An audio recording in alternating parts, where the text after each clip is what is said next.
Liquor case అంత వీకా చాలా మందిలో వస్తున్న ప్రశ్న ఇది. అంటే ఆ ప్రశ్న మీకు నాకు వస్తే బాగా చంద్రబాబు గారికి ఆ ప్రశ్న వచ్చింది కదా. ఇక్కడ ఆయన బలపరిచే ఛానల్స్ ఒక విధంగా ఊపిచ్చే వాళ్ళతో సహా ఆయన చెప్పారని చెప్తున్నారు. లిక్కర్ కేసు మీద మీరు కాస్త ఆచితూచి మాట్లాడండి, అజాగ్రత్తగా మాట్లాడితే చాలా పకడ్బందీగా ఉంది, తప్పించుకోలేరు అని చెప్తూనే మీరు కనుక అది ఇది మాట్లాడితే మాట జారితే కొంచెం ఇదైతే కష్టం అని.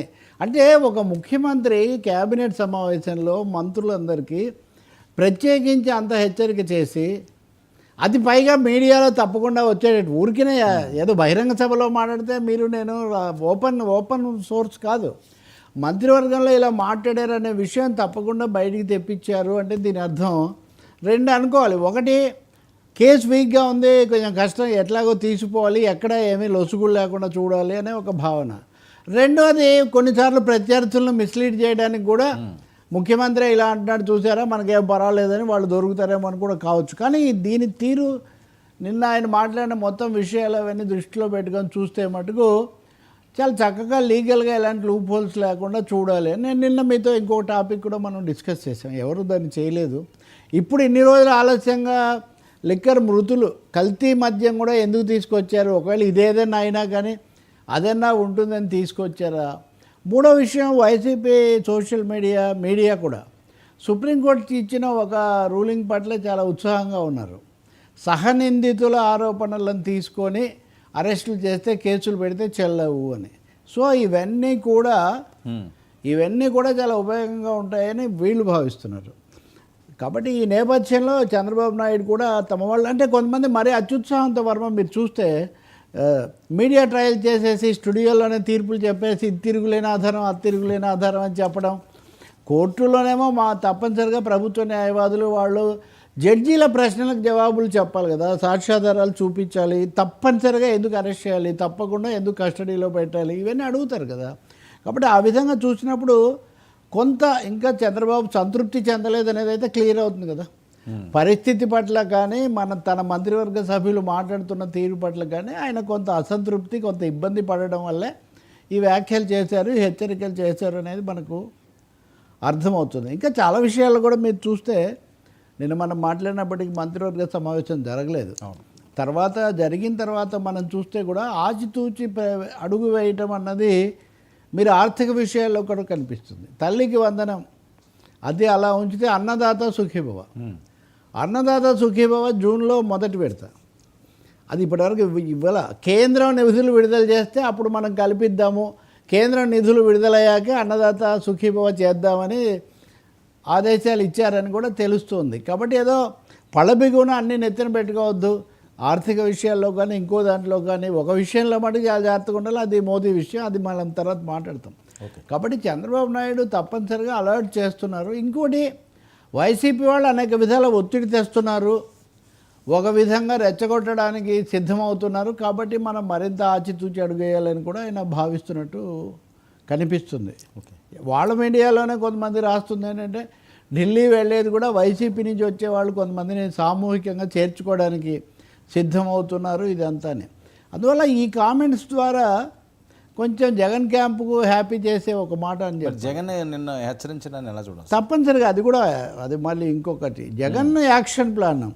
ఏంటి జగన్ యాక్షన్ ప్లాను? మీరు చూడండి, ఇప్పుడు కేసులు తప్పదు, రెడ్ బుక్ అది ఇది అదంతా విన్నాం మనం. అనేక మంది అరెస్ట్ అయ్యారు, కోర్టుల చుట్టూ తిరుగుతున్నారు, జైలుకి వెళ్ళి వస్తున్నారు, విజయవాడ సబ్ జైలు విఐపి జైలుగా మారిపోయింది, ఇవన్నీ నిజమే. కానీ జగన్ నిన్న కుండ బద్దలు కొట్టడమే కాదు, 2-3 కుండలు బద్దలు కొట్టి మరీ చెప్పేది ఏంటంటే కేసులను ఎదుర్కొనే వాళ్ళే రాజకీయాల్లో ఉండగలం, జైలుకు వెళ్ళడానికి సిద్ధమైన వాళ్ళే రాజకీయం చేయగలుగుతారు అని.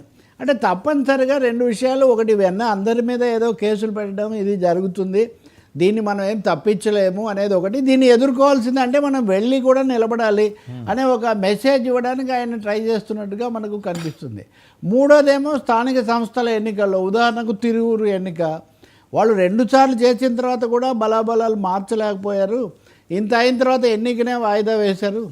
హైకోర్టు నిన్న వీళ్ళకు కొంచెం రక్షణ కల్పించని, సహజంగా వర్మ వెళ్ళినా కానీ కోర్టు రక్షణ కల్పించని పౌరులందరికీ రక్షణ ఉండాలి కాబట్టి, సో రక్షణ కల్పించమని హైకోర్టు చెప్పడం కానీ, ఇంకో చోట జేసీ దివాకర్ రెడ్డి దీని దగ్గర అప్పుడు జరిగింది నేను చెప్తున్నాడు. తాడిపత్రిలో అప్పుడు మనం ఇద్దరిని లాగేసినా సరిపోయేది, అయినా లాగేయలేదు, ఇప్పుడు ఇవన్నీ చేస్తున్నారని. ఒక ముక్కలో చెప్పాలంటే చాలా పెద్ద ఎత్తున మనము చాలా సంక్షేమ ప్రదాతలుగా మనం పనిచేసాము, మనం ఇవన్నీ కూడా చేసాము.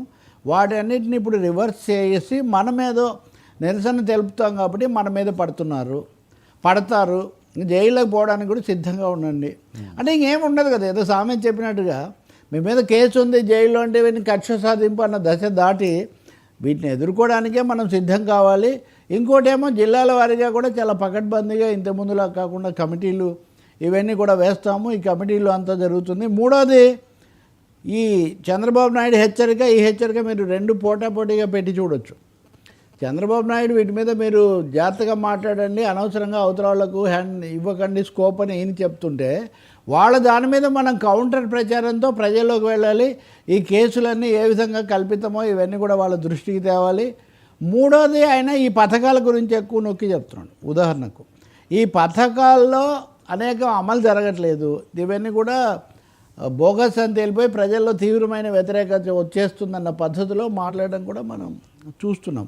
కాబట్టి ఇక్కడ ఏమనాలంటే offence is best form of defence అంటారు. కాబట్టి వెనక్కు తగ్గడం కాకుండా ఎదురుదాడికి సిద్ధం కావటమే మార్గం అన్న పద్ధతిలోకి వస్తున్నట్టుగా ఉన్నారు. ఇంకా మీరు చూస్తే వంశీ బలహీనమయ్యాడు లేదా ఇట్లాంటివి వస్తే అవన్నీ ఏం లేదు, మేము చాలా బలంగా ఉన్నామని కూడా వాళ్ళు అదే పనికి చెప్తున్నారు.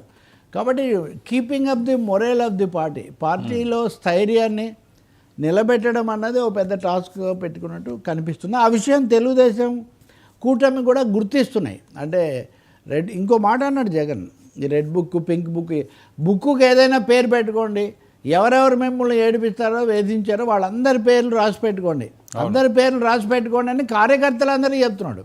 ఇప్పుడు లోకేష్ ఒక బుక్కే రెడ్ బుక్, కానీ ఈయన అలా కాదు.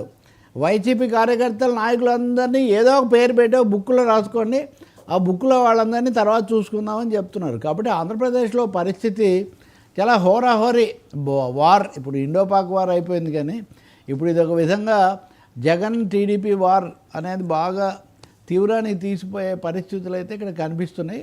మేమేం కేసులకు భయపడం, జైళ్ళకు కూడా పోతాం అని కూడా చెప్తున్నాడంటే ఇంకేముంది, ఏదైనా చేసుకో అన్నట్టుగా సార్ దాని మీద కూడా అంటున్నారు తెలుగుదేశం వాళ్ళు. అంటే కేసులు అవి వస్తే వాటి మీద వివరణ సంజాయిషో ఇచ్చే బదులు ఏం లెక్కలేదు, కేసులు వస్తే మంచిదే, వాటిని ఎదుర్కొంటేనే మనం నిలబడతాము అని చెప్తున్నారంటే ఒక విధంగా మీరు బరి తెగించమని చెప్తున్నారా అని. సహజంగా ఏ రాజకీయ పార్టీ అని నిలబడమనే చెప్తుంది. ఇప్పుడు అంతకుముందు జగన్ హయాంలో నిలబడిన తెలుగుదేశం వాళ్ళను వీరులు అది ఇది అని సత్కారాలు చేస్తున్నారు కదా. కాబట్టి ఇక్కడ